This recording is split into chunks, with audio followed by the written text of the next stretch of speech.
Books are more than just pages and ink. They are compressed life experience. Imagine sitting across from the greatest minds in history, the most successful entrepreneurs, the most resilient leaders, and asking them, what's the one lesson that changed everything for you? That's what books really are, wisdom on demand. And today, I'm about to do something powerful. I'm giving you the golden nuggets from 22 of the most life-changing books ever written. So you don't just read them, you live them. Are you ready to level up your mind, your habits, your wealth, and your life? When we talk about transformation, about rewriting the very script of our lives, it doesn't begin with money. It doesn't begin with fame. It doesn't even begin with talent. It begins with something invisible, yet powerful enough to determine everything else, our mindset. You see, so many people walk around believing that where they are right now is permanent. They believe that intelligence is fixed, that ability is fixed, that their potential is capped by what they were born with. But that's a lie that's kept millions of people stuck. And books like Mindset by Carol Dweck and The Magic of Thinking Big have torn that lie apart. They remind us that your mind isn't a box with walls. It's a sky with no ceiling. Think about it. Every limitation you've ever felt in your life wasn't a wall outside of you. It was a ceiling inside your head. When you tell yourself, I can't do this, your brain shuts the door before you've even tried. But when you say, I can learn this, I can grow into this, your brain begins to rewire, to adapt, to stretch. Neuroscience shows us that the brain is malleable, constantly changing with experience. That means you are not stuck, you are not finished, and you are not defined by your past. The person you are today is not the person you must remain tomorrow. But here's the catch. Belief has to come before evidence. That's where most people get trapped. They say, I'll believe I can change when I see proof. But life doesn't work like that. You don't wait to see the fire before you strike the match. You light the match first, and then you see the flame. The same goes for your potential. You've got to step into a growth mindset before the results show up. And once they do, your belief becomes unshakable. Now let's get practical. How does this really play out in life? Picture someone who says, I'm just not good at math, or I'll never be confident on stage, or I don't have what it takes to start a business. That's a fixed mindset talking. That's the voice of a prison guard in your head. But what happens when you flip that script to, I'm not good at this yet, but I can get better with practice? That single word, yet, shifts the whole story. It turns failure into feedback. It turns mistakes into lessons. Suddenly, your brain is looking for solutions instead of excuses. And this isn't just theory. It's been proven time and again. Think about the greatest innovators, athletes, leaders, and creators in history. Were they all born with superhuman talent? No. What they all had in common was a relentless belief that they could grow. Michael Jordan wasn't born the greatest basketball player. He was cut from his high school team. Thomas Edison didn't just stumble into the light bulb. He failed 1,000 times. What set them apart wasn't perfection. It was a mindset that refused to let failure define them. But here's something even deeper. Your mindset doesn't just affect achievement.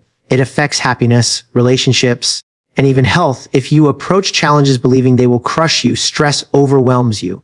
But if you approach the same challenges believing they will grow you, that stress transforms into fuel. That's not wishful thinking, that's biology. Your body releases different hormones, your brain forms new pathways, and your energy shifts entirely based on what you believe.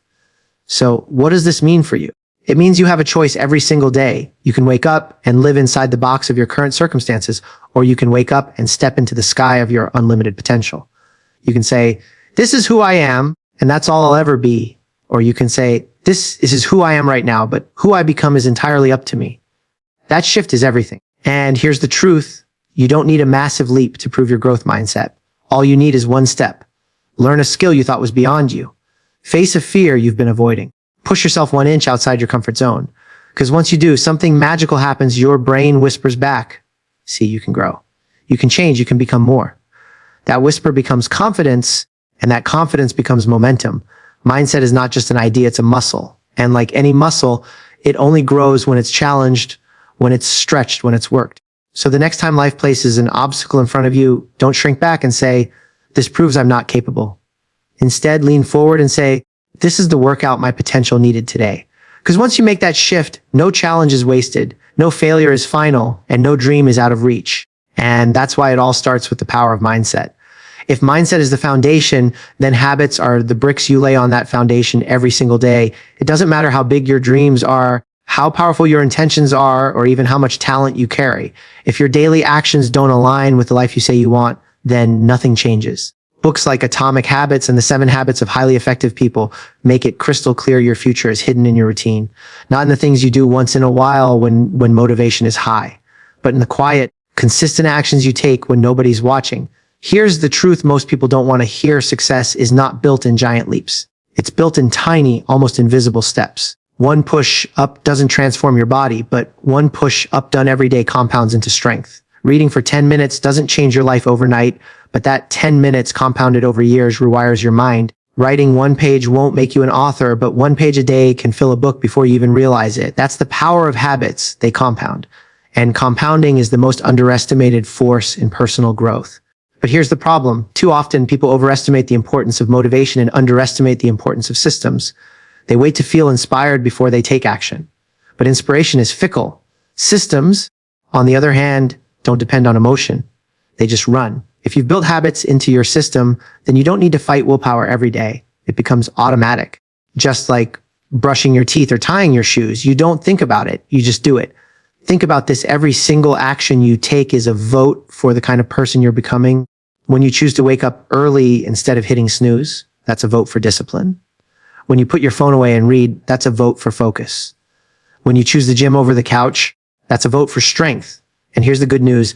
You don't need a unanimous vote to become the person you want to be. You just need a consistent majority. Now, habits aren't just about productivity. They're about identity. That's where most people go wrong. They say, I want to lose weight or I want to make more money, but those are outcomes, not identities. The key is to focus on who you want to become, not just what you want to achieve. You don't just want to lose weight. You want to become a healthy person. You don't just want to make money. You want to become the kind of person who manages money wisely. Because when your habits match your identity, change is no longer a struggle. It's who you are. And this shift from outcome to identity is massive. If you want to read more, stop saying, I want to read 30 books this year. Instead, say, I am a reader. If you want to run, don't say, I want to complete a marathon. Say, I am a runner. When your language changes, your actions follow. And when your actions follow, your results catch up. Of course, this doesn't mean habits are easy to build. Change requires intention. But the trick is to make habits so small and so obvious that failure feels almost impossible. Want to start working out? Don't aim for an hour on day one. Just put on your shoes and step outside. Want to start meditating? Don't force yourself into 20 minutes. Start with 2 deep breaths. Small wins are the doorway to big victories. Because once you start, momentum takes over. And momentum is a force that can carry you further than willpower ever could. Let's be real, though. Bad habits compound too. Scrolling endlessly, procrastinating, indulging in junk food, avoiding the hard things, those small choices also build over time. And just like positive habits, they shape your future. So the question becomes not, do I have habits, but which habits are shaping me right now? Because you are always practicing something. The question is whether what you're practicing is leading you toward the life you want or pulling you further away from it. So here's the challenge. Don't wait for motivation. Don't wait for the perfect time, and don't underestimate the small steps. Build habits that serve your future self. Create systems that make good choices easy and bad choices difficult. And most importantly, decide who you want to be, then prove it to yourself in the smallest ways every single day. Because in the end, you don't rise to the level of your goals, you fall to the level of your habits. If habits are the daily bricks you lay to build your life, then focus and discipline are the cement that holds those bricks together. Without focus, even the best habits scatter into distractions. Without discipline, even the strongest intentions collapse under pressure. And this is where so many people lose their momentum, not because they don't have potential, but because their energy is spread too thin across too many things. Books like Deep Work and The One Thing remind us of a profound truth. Success doesn't come from doing everything. It comes from doing the right things with absolute clarity. We live in a world that is constantly competing for our attention. Notifications, emails, social media, endless entertainment, all designed to pull your focus in 1,000 directions. And here's the reality. A distracted mind is a defeated mind. When your energy is divided into fragments, you may feel busy, but you're not productive. You're moving, but you're not moving forward. That's why mastering focus is not just a skill. It's a survival necessity in this noisy world. Think about this. The most successful people in any field, whether in business, sports, or creativity, have one thing in common. They protect their focus like it's treasure. They know that time is limited, but focus multiplies time. An hour of deep, undistracted work can produce results that 10 hours of scattered work could never match. That's why it's not about how much you do. It's about how deeply you do it. But focus alone is not enough. It must be coupled with discipline. Discipline is the bridge between intention and execution. It's the ability to do what you said you would do long after the feeling in which you said it has faded. And here's where most people stumble. They rely on motivation. Motivation is a spark, yes, but discipline is the firewood. Motivation might get you started, but discipline keeps you going when the spark dies out. Discipline is showing up to the gym when you don't feel like it. Discipline is sitting down to write when the words don't come easily. Discipline is making the tough call when comfort whispers in your ear to take the easy way out. Now here's something powerful. Discipline is freedom. That may sound strange at first, but it's true. When you lack discipline, you're a slave to your impulses, to your emotions, to your environment. But when you develop discipline, you create freedom, the freedom to build the life you want rather than being dragged by the life you don't. Every act of discipline today expands your freedom tomorrow. And there's another dimension to this. Discipline and focus don't just build success, they build character. Every time you delay gratification, every time you choose purpose over pleasure, every time you narrow your focus on what matters most, you are not just getting results. You are becoming someone stronger, sharper, more resilient. The reward isn't just what you accomplish. The reward is who you become in the process. Of course, this doesn't mean cutting yourself off from everything or living like a monk. It means being intentional. It means asking yourself daily, what's the one thing I can do today that makes everything else easier or unnecessary? Because when you focus on that one thing, you cut through the noise. You stop scattering your power across 20 directions and start channeling it into one. And energy channeled into one direction is unstoppable. Just like sunlight diffused warms the skin, but sunlight concentrated through a lens ignites fire. Let's be honest, focus and discipline will feel uncomfortable at first. The world has conditioned us to seek quick hits of pleasure, to jump from task to task, to chase the illusion of multitasking. But if you can train yourself to sit in the discomfort of deep work, to resist the pull of distractions, and to stay locked in on your priorities, you'll discover something incredible. You'll discover flow, the state where time disappears, distractions fade, and your best work pours out of you effortlessly. That state is only available to those who are willing to focus deeply and discipline themselves consistently.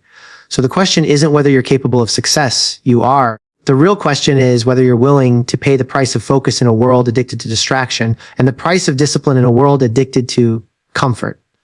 Because once you master those two forces, your habits align, your goals sharpen, and your potential becomes unstoppable. And that is why mastering focus and discipline is non-negotiable if you want to build a life that lasts. Now, as much as mindset, habits, and discipline shape the course of our lives, there's something even more fundamental that determines the quality of our journey, our relationships. Because at the end of the day, success without connection feels empty. You can have the money, the status, the achievements, but if you don't know how to connect with people, to inspire them, to lift them, and to be lifted by them, then you're climbing a lonely mountain. Books like How to Win Friends and Influence People and Emotional Intelligence 2.0 remind us that people don't remember the details of what you say nearly as much as how you made them feel. Think about it. Every door that has ever opened in your life was connected to another human being.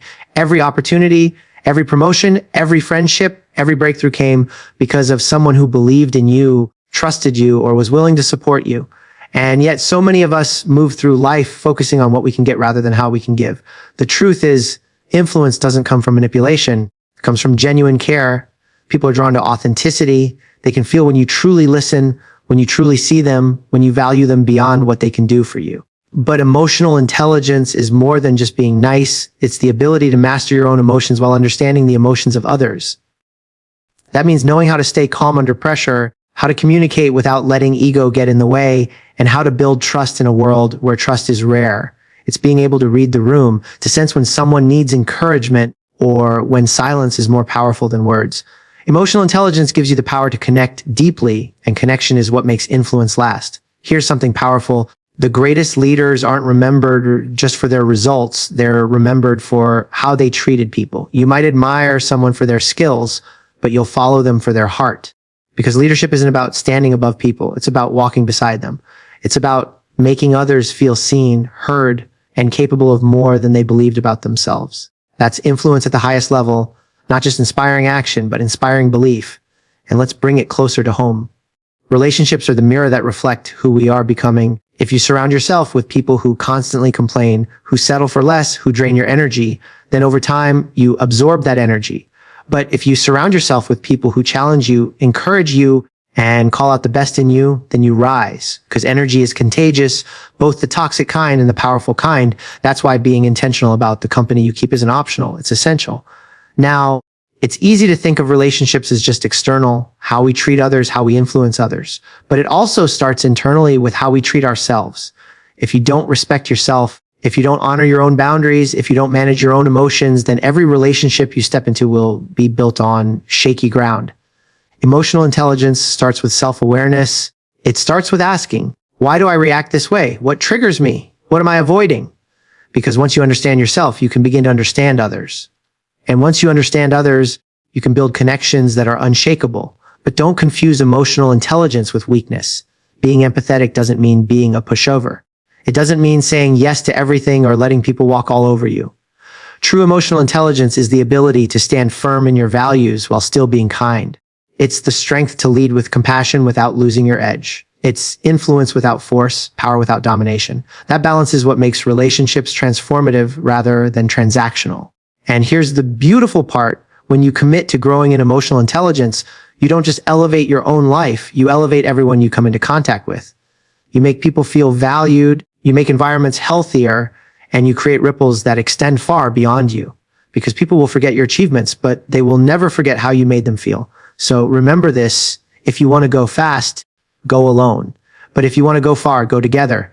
And the distance you travel in life will always be measured not just by what you accomplish, but by the quality of the relationships you build along the way. Now let's talk about something that touches every part of our lives: money, wealth, and financial freedom. For some people, money is a subject wrapped in fear. For others, it's a pursuit that consumes them. But for those who truly understand it, money is simply a tool. It's neither good nor evil. It's neutral. What makes the difference is how we think about it. And that's why books like Rich Dad, Poor Dad and Think and Grow Rich are so powerful. They don't just give financial strategies, they transform the way we view wealth itself. The first lesson is this: wealth is not about how much you make, it's about how you think. Two people can earn the exact same income and end up with two completely different futures. Why? Because one views money as something to spend the moment it arrives, while the other sees it as a seed to be planted, nurtured, and multiplied. That difference in mindset is the difference between someone trapped in financial struggle and someone walking in financial freedom. Most people grow up learning how to work for money, but never how to make money work for them. They're told to get a good education, find a stable job, and climb the ladder. But what they're not told is that the ladder is leaning against the wrong wall. Trading time for money has a limit. There are only so many hours in a day and only so much energy in your body. But when you shift your mindset from how can I earn to how can I build, invest, and create value, you stop working for money and start letting money work for you. And here's the secret. Wealth is not about chasing quick wins. It's about long-term vision. It's about delayed gratification. It's about understanding that small, consistent financial decisions compound over time the same way habits do. That coffee you skip, that book you buy instead of another gadget, that choice to invest instead of spending, these aren't small decisions. They are votes for your financial future. Every dollar you direct today is a soldier working for you tomorrow.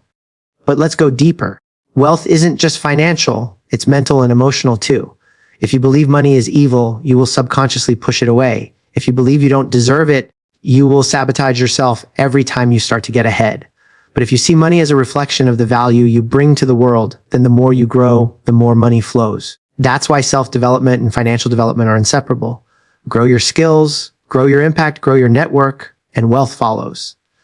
Now, financial freedom doesn't mean millions in the bank for everyone. It means having the resources to live on your own terms. For one person, that's building empires. For another, it's being able to provide for their family without stress. What matters is not the number, it's the freedom.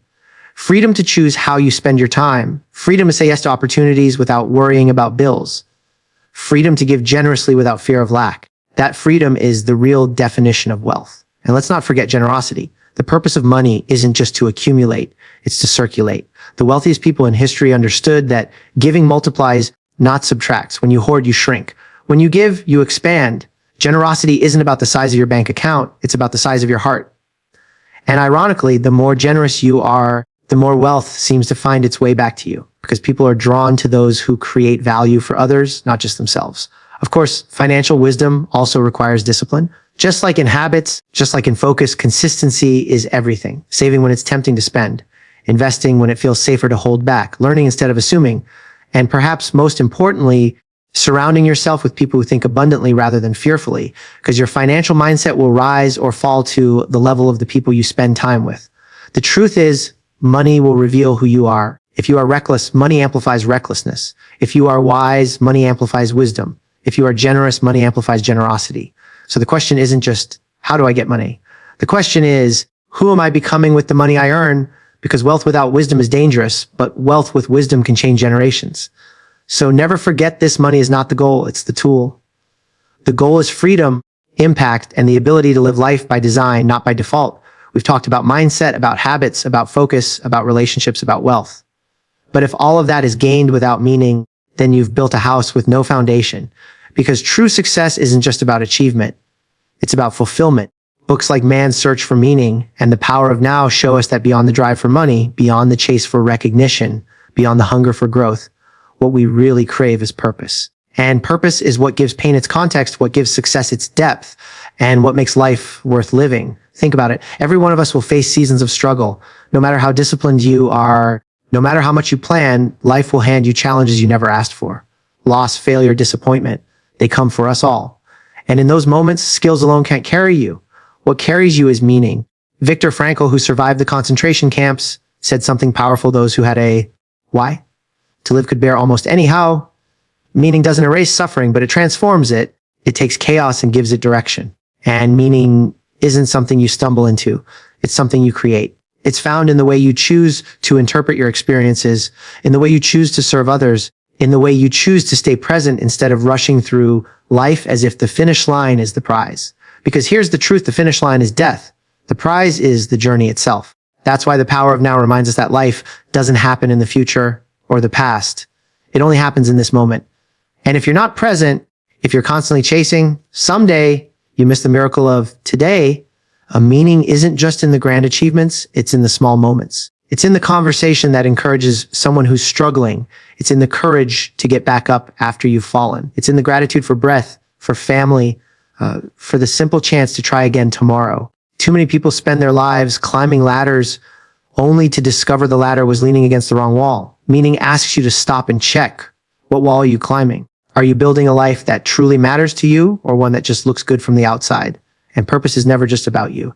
The most meaningful lives are always tied to serving something bigger: family, community, faith, humanity. When you live only for yourself, success feels shallow.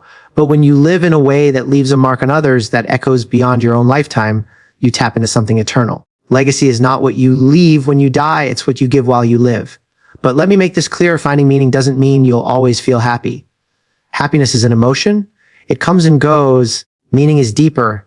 It anchors you. You may not always feel good, but you will always know why you keep going. That's the difference between those who give up when life gets hard and those who rise through the pain. One is chasing comfort, the other is living with purpose. And there's one more piece to this puzzle: stillness. In a world that screams for more, stillness gives you the space to listen.